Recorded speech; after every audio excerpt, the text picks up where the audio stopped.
Hello കഴിച്ച് ഞങ്ങളൊരു സ്ഥലം വരെ പോവുകയാണ്. ഞങ്ങളെ വീട്ടിൽ നല്ലൊരു വിരുന്നാർ വന്ന് കുറച്ച് നാളായ വിരുന്നാർ വന്നിട്ട് ആ വിരുന്നാരെ കൊണ്ടാക്കാൻ വേണ്ടി പോവാട്ടോ. പോകുന്നതിന് മുമ്പ് വണ്ടി ഓക്കെ ആണോ എന്നൊക്കെ നോക്കണം.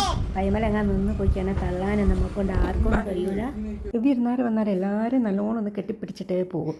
ഇപ്രാവശ്യം അല്ലിനോടാണ് കൂടുതൽ മുഹബത്ത്. കുറച്ച് നേരമായിട്ട് ഞങ്ങൾ ഇംഗ്ലീഷുകാർ ഒഴിവാക്കി ഹോമിയോയിലേക്ക് ചാടിയിട്ടുണ്ട്. അതാകുമ്പോൾ ഗുളി കൊടുക്കാൻ ബുദ്ധിമുട്ടുമില്ല.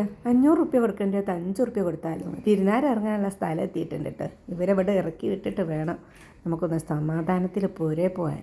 വലിയ തിരക്കൊന്നും ഇല്ലാത്തതുകൊണ്ട് തന്നെ പെട്ടെന്ന് കഴിച്ചിലാവുകയും ചെയ്യും. അങ്ങനെ ഞാൻ പോയി ഫോൺ നമ്പർ പറഞ്ഞു കൊടുത്തു. 4 ആൾക്കുള്ള ടോക്കൺ വാങ്ങി 5 രൂപ കൊടുത്തിട്ടാണെങ്കിൽ ഡോക്ടറെ കാണിക്കുകയും ചെയ്യാം, മരുന്നും കിട്ടും. കുറച്ച് സമയം നമുക്ക് അവിടെ ഇരിക്കേണ്ടി വന്ന് 2 ആൾക്കാരുണ്ടായി നമ്മുടെ മുമ്പിൽ. അപ്പോൾ ആണ് ഈ കുഞ്ഞുവാവ് നമ്മുടെ അലിക്കുട്ടനെ ഇങ്ങനെ കളിപ്പിക്കുന്നുണ്ടായിരുന്നു. അപ്പോൾ ഞാനൊരു വീഡിയോ എടുത്തേ. നമ്മുടെ അലിക്കുട്ടനാണെങ്കിൽ വയ്യാത്തതുകൊണ്ട് അവളോട് ചിരിക്കലും മിണ്ടനും ഒന്നുമില്ല കേട്ടോ.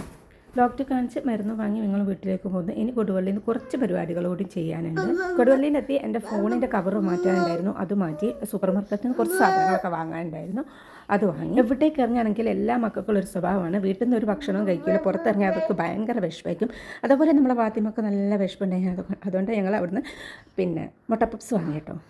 ദിവസം ആദ്യമായിട്ടാട്ടോ പപ്സ് കാണുന്നതും കഴിക്കുന്നതും. എനിക്ക് സാധനം ഇഷ്ടമല്ലാത്തതുകൊണ്ട് ഞാൻ വാങ്ങാൻ സമ്മതിക്കില്ല. കാക്കൻ്റെ അമ്മച്ചിക്ക് ഭയങ്കര ഇഷ്ടപ്പെട്ട സാധനമാണ് ഈ പപ്സ്, മുട്ട പപ്സ് പ്രത്യേകിച്ച്. ഇന്ന് ഇത്രേ ഉള്ളൂ. അടുത്ത വീഡിയോ ആയിട്ട് പിന്നെ വരാം. എല്ലാവരും ഒന്ന് സബ്സ്ക്രൈബ് ചെയ്ത് സപ്പോർട്ട് ചെയ്യണേ. നമ്മളെ സപ്പോർട്ട് ചെയ്ത് എല്ലാവർക്കും ഒരുപാട് നന്ദിയുണ്ട്.